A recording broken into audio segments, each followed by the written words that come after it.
اردو کا ٹالسائی کرشن چندر کو کہتے ہیں۔ بابائے صحافت کس کو کہا جاتا ہے؟ مولانا ظفر علی خان۔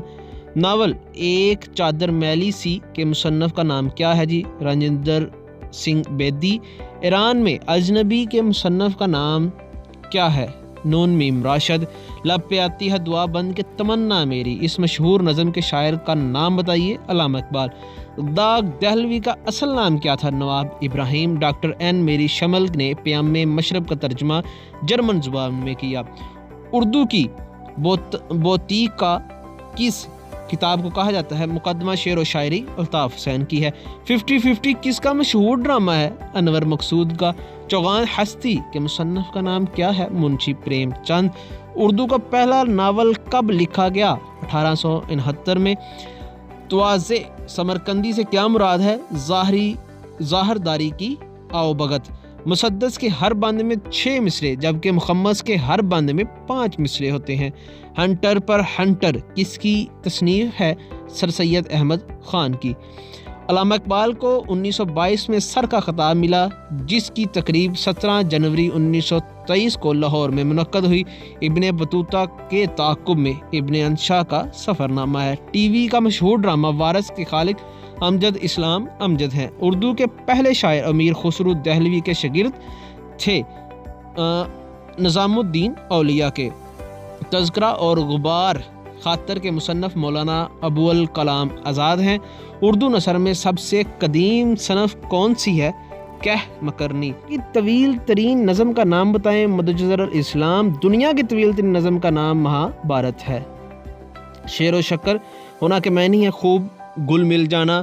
قافیہ تنگ کرنا کے معنی ہے بہت پریشان کر دینا۔ کشیدہ خاطر ہونا کے معنی ہے ناراض ہونا۔ کشتیوں کے پشتے لگ جانا کے معنی ہے جی لاشوں کا ڈیر لگ جانا۔ دھند کس کا مشہور ٹی وی ڈرامہ ہے؟ حسینہ معین کا۔ حلقہ رباب ذوق کا آغاز لاہور سے 1936 میں ہوا۔ نگار نامی رسالہ کے بانی اور پہلے ایڈیٹر کون تھے؟ نیاز فتح پوری۔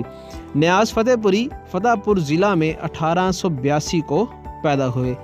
بلی کے باغوں چھینکا ٹوٹا، اس ضرب المثل سے کیا مراد ہے؟ اتفاقیہ کوئی بہتر کام ہو جانا۔ 24 فروری 1949 کو 9 ممبران پر ایک کمیٹی تشکیل دی گئی جس کا مقصد ملک کے لیے قومی ترانہ منتخب کرنا تھا۔ اس کمیٹی کا سربراہ سردار عبدالرب نشتر تھا۔ 723 ترانے پیش ہوئے جن میں سے حفیظ الاثر جلندری کا لکھا ہوا ترانہ منتخب کیا گیا۔ قومی ترانہ فارسی زبان میں ہے۔ اس کی 15 لائنیں 209 الفاظ ہیں۔ کل وقت 1 منٹ 20 سیکنڈ ہے۔ پہلی مرتبہ ترانہ 13 اگست 1954 کو ریڈیو پاکستان سے نشر کیا گیا۔ پہلے غیر ملکی بادشاہ رضا شاہ پہلوی کی آمد پر بجایا گیا۔ گھر سے گھر تک کس کا افسانہ ہے؟ احمد ندیم قاسمی کا۔ الکھ نگری اور علی پور کا ایلی کے مصنف کا نام ممتاز مفتی ہے۔ ممتاز مفتی کے ناول علی پور کا ایلی کو کس نے گرو گرنتھ کہا تھا؟ ابن انشا نے۔ پاکستان کی قدیم ترین زبان کون سی ہے؟ براہوی۔ اے پتر ہٹاتے نہیں بگڑے، اس مشہور ملی ترانے کے شاعر کا نام بتائیے؟ صوفی تبسم۔ ہاتھ آنگن کو آرسی کیا، اس ضرب المثل سے کیا مراد ہے؟ ظاہری بات کا ثبوت کی ضرورت نہیں۔ مرزا غالب دلی میں دفن ہے۔